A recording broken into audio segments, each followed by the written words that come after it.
last lesson of the 2018 year. Hopefully you'll have a good time with this one. And we're still in Genesis. And we're in Genesis. Hey, don't humor the man. 3 more years to go. One thing that we can approach with our lesson for next week is the whole idea that sometimes when we face a difficult decision, we feel like God is in it. That sometimes it's unpopular with people that we make a decision about, and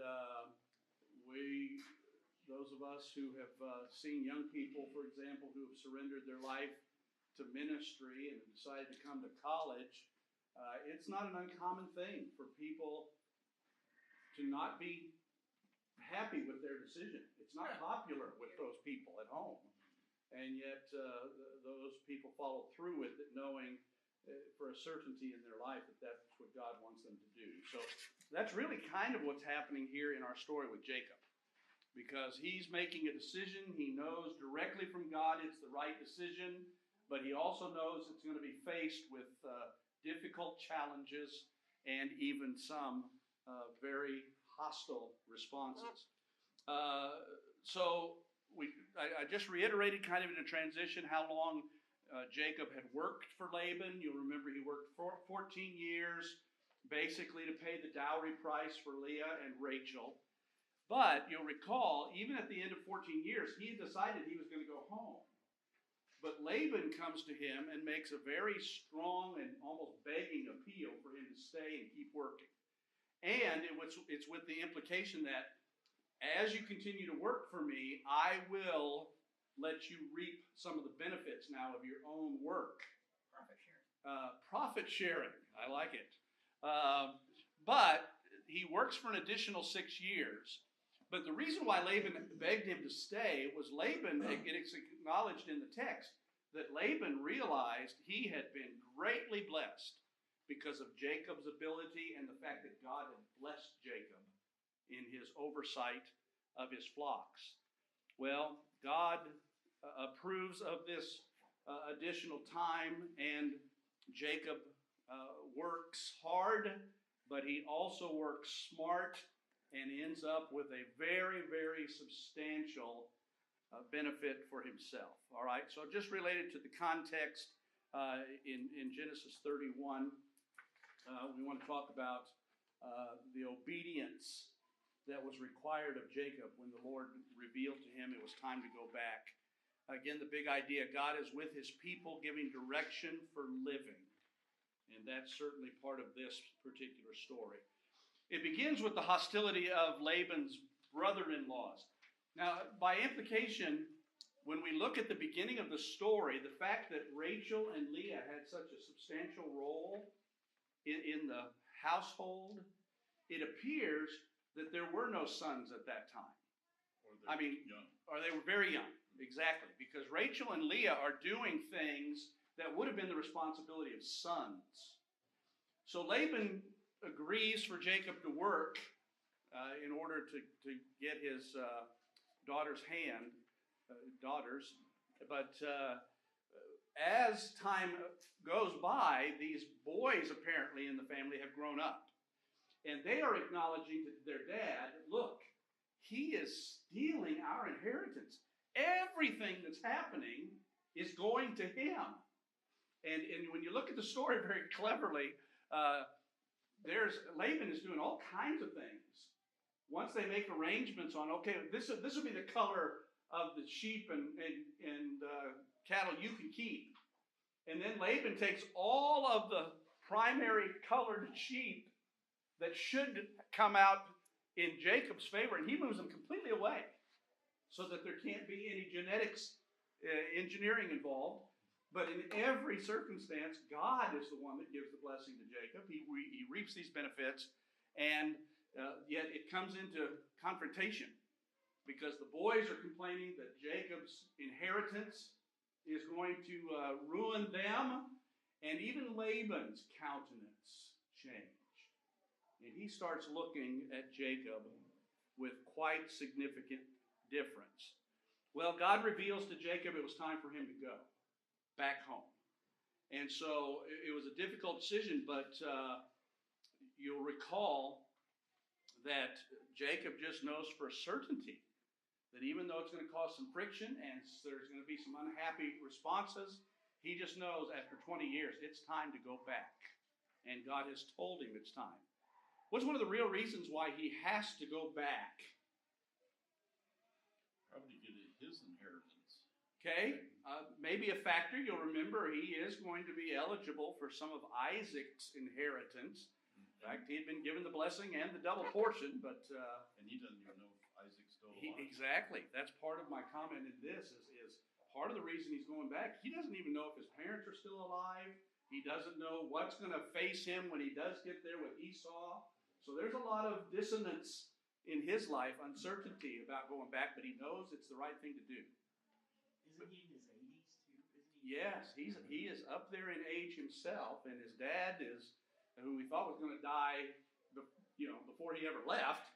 He's still alive. Isaac's still alive when they get there. He's actually in his 90s. After 20 years. Yep, it would have been. Yeah, good. The point I want to make, though, is he has to go back because all of God's promises related to Jacob's inheritance, he's going to inherit the promised land. That's where Abraham, Isaac, and Jacob are supposed to be. And so it was inevitable that he had to return, and now it's time. Okay? Related to the obedience declared, this is where he has to approach his wives and say it's time. It's really kind of an interesting part of the story because he pulls Rachel and Leah and they meet in the middle of a field, just the three of them. Why? Because it wasn't bugged. Okay, there is a truism to that. Nobody's spying on it. This was a very secretive meeting. And what is it that Jacob says to Rachel and Leah when he gets them apart and wants to present this idea of leaving and going back to his homeland? What say it, Vince? Laban's attitude. Yes. He points out, have you noticed your dad's attitude towards me has completely changed? And the truth of the matter is the girls recognized it. And they said, yeah, we've seen that. Now, they were concerned themselves about whether or not they would get any inheritance from him, but they, at this point, were pretty secure in the greatness of Jacob's own estate. And so they agree, we will follow you, we will go where you want us to go.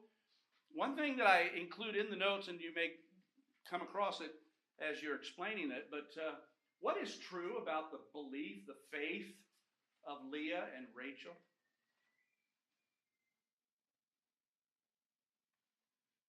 Now, they're prepared to follow Jacob, and they believe Jacob. Yes.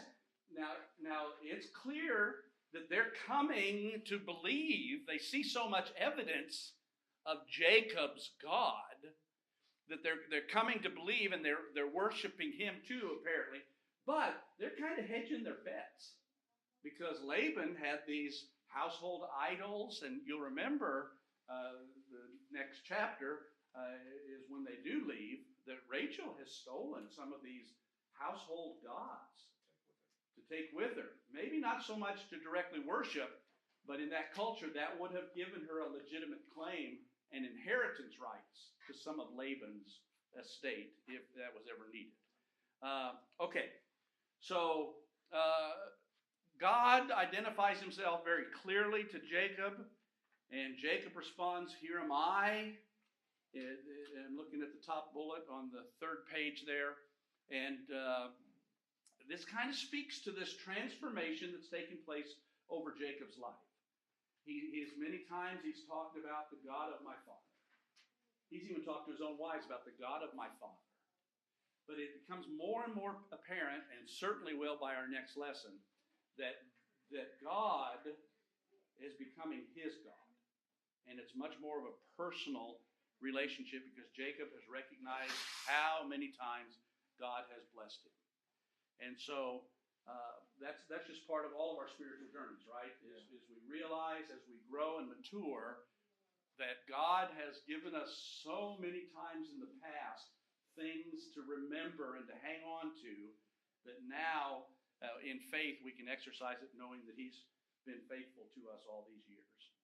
That second bullet there in the middle of the page on 3, this may be something you can talk about because it's one of those but God passages. And it's in the life of Jacob. The circumstance seems so difficult, almost impossible, but then there's that interjection of the transition, but God. God intervened in this case, and certainly it becomes apparent.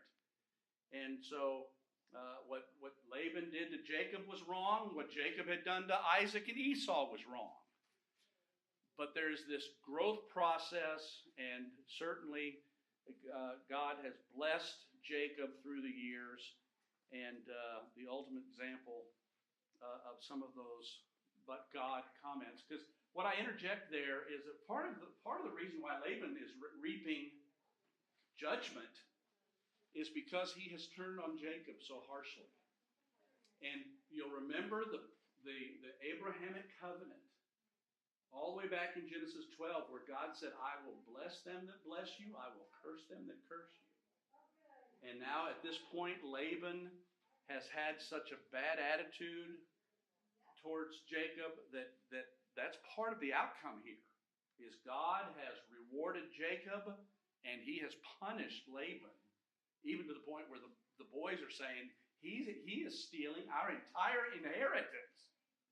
And so, that's part of this God's intervention circumstance. And then, of course, I certainly point out the greatest of the biblical principles of but God is at the resurrection, when Jesus was killed by lawless people, but God raised Him up. Okay. The issue of obedience affirmed is both Rachel and Leah respond to Jacob in a very positive way. They share, they recognize Laban's failures, the fact that he has changed Jacob's wages over and over, and every time Laban tries to outmaneuver Jacob, God just prospers Jacob. And so they come to the conclusion, yes, it's time for us to go. That's where I include the fact that Rachel steals those household gods as it's revealed later in the chapter. This is a good lesson, though. I think you'll enjoy it and have some fun with it. I do emphasize on the took part of the lesson, the personal challenge part. I reiterate the Bible reading challenge and encourage everybody to get involved in the 2019 Discipleship Journal reading plan. And so that's in there, and please do promote that the last day of this year to get everybody on track starting in 2019. Okay? All right. Enjoy this one.